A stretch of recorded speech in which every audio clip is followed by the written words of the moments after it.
تو ایسی عورت کا روزہ نہیں ہوگا، اس کو بعد میں اس کی قضا کرنی ہوگی۔ ناظرین یاد رکھیں، اسلام ایک پاک اور صاف مذہب ہے، اسی وجہ سے نماز اور روزے کے لیے انسان کا پاک اور صاف ہونا ضروری ہے، اور یہی وجہ ہے کہ اسلام نے حیض اور نفاس کی حالت میں نماز اور روزہ رکھنا حرام بتایا ہے۔ نمبر 3، حاملہ یعنی کہ پریگننٹ عورت۔ یاد رکھیں، ایسی عورتوں کو رمضان کے مہینے میں روزہ رکھنا حرام تو نہیں ہے، ایسی عورتوں کو روزہ رکھنے کی منائی تو نہیں ہے، لیکن ایسی عورتوں کو چھوٹ ضرور ہے۔ یعنی کہ پریگننٹ عورت اور اپنے بچوں کو دودھ پلانے والی عورتوں کو اگر اپنے روزے کی وجہ سے اپنی یا اپنے بچے کی جان جانے کا خطرہ ہو تو ایسی عورتوں کو اجازت ہے کہ وہ روزہ نہ رکھے، یعنی کہ ایسی صورت میں ان عورتوں کو روزہ نہ رکھنے کی چھوٹ ہے۔ اگر ایسی عورتیں رمضان کے مہینے میں روزہ نہیں رکھتی ہیں تو ان کا کوئی گناہ نہیں ہوگا، لیکن ایسی عورتوں کو بھی چاہیے کہ وہ بعد میں ان چھوڑے ہوئے روزوں کی قضا کرے، یعنی کہ بعد میں وہ ان روزوں کو پورا کرے۔ لیکن یہاں پر آپ اس بات کا ضرور دھیان رکھیں کہ پریگننٹ عورتوں کے لیے حیض اور نفاس والی عورتوں کی طرح ایسا حکم نہیں ہے کہ وہ روزہ نہیں رکھ سکتی۔ حاملہ عورتوں کو روزہ رکھنا حرام اور ناجائز نہیں ہے۔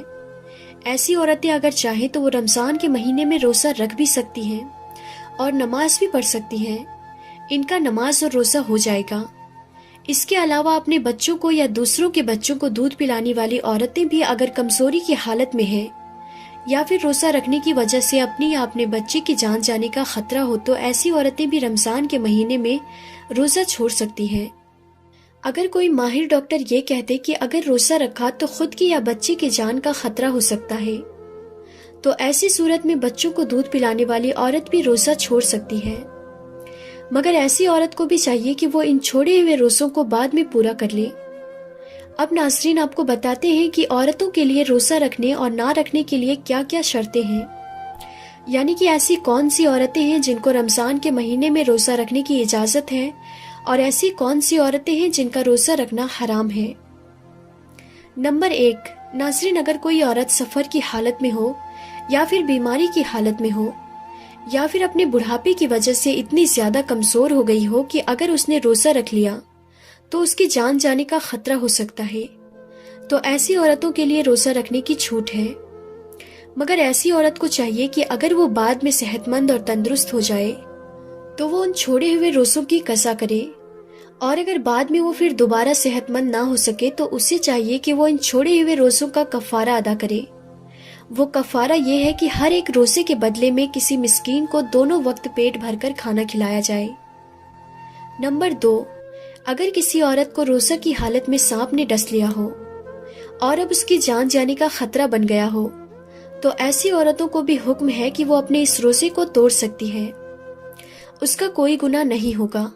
لیکن بعد میں جب وہ صحیح ہو جائے تو اس روزے کی قضا کرے۔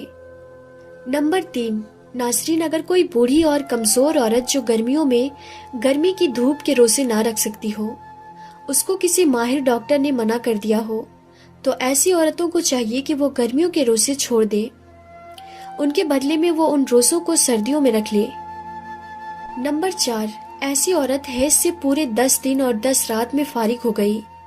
اب اس کو چاہیے کہ وہ اگلے دن کا روزہ رکھ لے،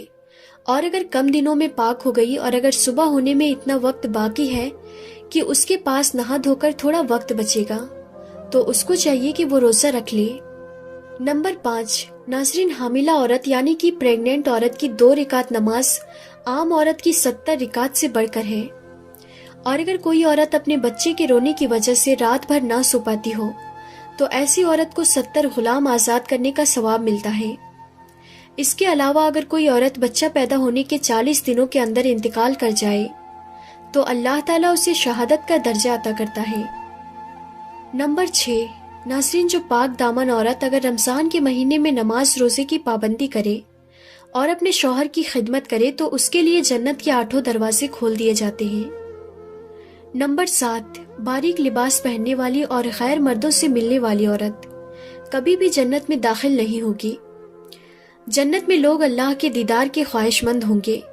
مگر جو عورت دنیا میں پردے کی حالت میں رہے گی ایسی عورت کے دیدار کے لیے خود اللہ خواہش مند ہوں گے۔ تو ناظرین آج کے لیے بس اتنا ہی تھا، ہم پھر ملیں گے اگلی نئی ویڈیو میں، تب تک کے لیے خدا حافظ۔